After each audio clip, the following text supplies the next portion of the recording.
Bueno, para iniciar, entonces diremos que el cateto opuesto para un plano cartesiano de un ángulo en posición normal, el cateto opuesto siempre va a ser el valor del eje y el cateto adyacente siempre va a ser el valor del eje X, no importa si es positivo o es negativo. Ejemplo, aquí el seno es el cateto opuesto sobre el cateto adyacente. Entonces, por ejemplo, aquí trabajemos con el primer ángulo. El cateto opuesto va a ser este valor, el segundo ángulo, el cateto opuesto va a ser el valor de Y, el tercer ángulo, el cateto opuesto va a ser el valor de y el cuarto ángulo, el cateto opuesto va a ser el valor de Y. Es el tercer ángulo y este es el cuarto ángulo. El valor de la X en el primer ángulo siempre va a ser el valor del cateto adyacente. En el segundo cuadrante esto va a ser el valor del cateto adyacente. En el tercer cuadrante también esto va a ser el valor del cateto adyacente. Y en el cuarto cuadrante el valor de X va a ser el valor de el cateto adyacente. O sea, esto es X y el otro es el valor de Y. Esto es Y, esto es Y, esto es Y y esto es Y. Así que, por ejemplo, aquí en el seno es cateto opuesto, o sea, Y sobre la hipotenusa. El coseno, cateto adyacente, que es X sobre la hipotenusa. Tangente, cateto opuesto, que es Y, cateto adyacente, que es X. La cosecante, que es la hipotenusa sobre el cateto opuesto, que es Y. La secante, que es la hipotenusa sobre el cateto adyacente, que es X.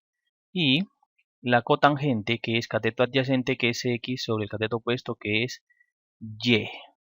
En un punto, la primera coordenada es X, la segunda es Y. Entonces, 2,3. El valor de X aquí es 2, el valor de 3, el valor de Y es 3. Entonces, si manejamos el ángulo alfa, el cateto opuesto viene siendo el 3, el cateto adyacente viene siendo el 2.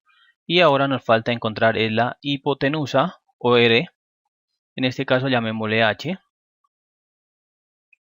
la hipotenusa de ese triángulo que se forma. Entonces, vamos a trabajar el primer cuadrante.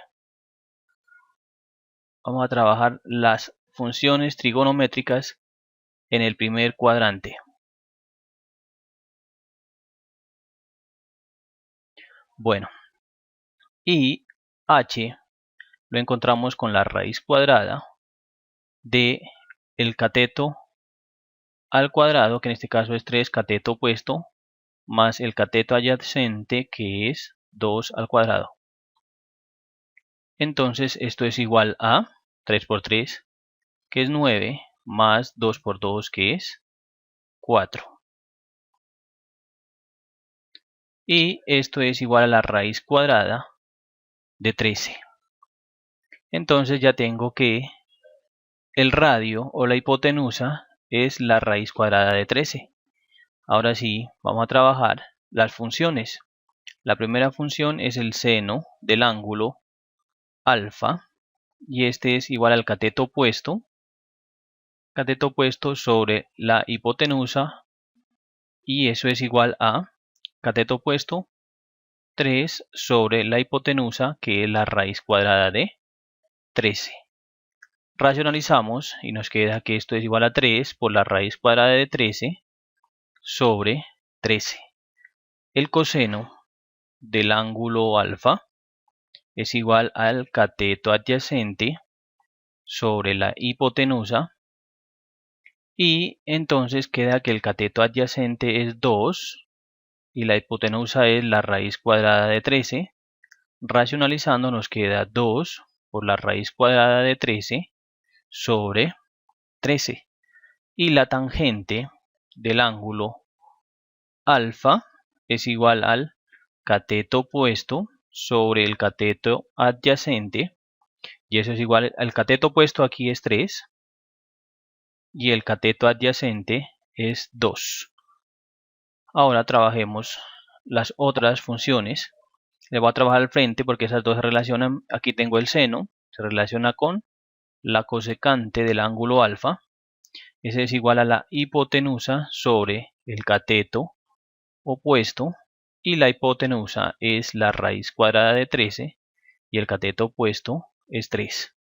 El coseno se relaciona con la secante del ángulo alfa y la secante es igual a la hipotenusa sobre el cateto adyacente y eso es igual a la raíz cuadrada de 13 sobre el cateto adyacente, que es 2, y la cotangente del ángulo alfa es igual al cateto adyacente sobre el cateto opuesto, y esto es cateto adyacente, que es el 2, y el cateto opuesto, que es el 3. Esto es para las razones del primer cuadrante, las funciones trigonométricas del primer cuadrante.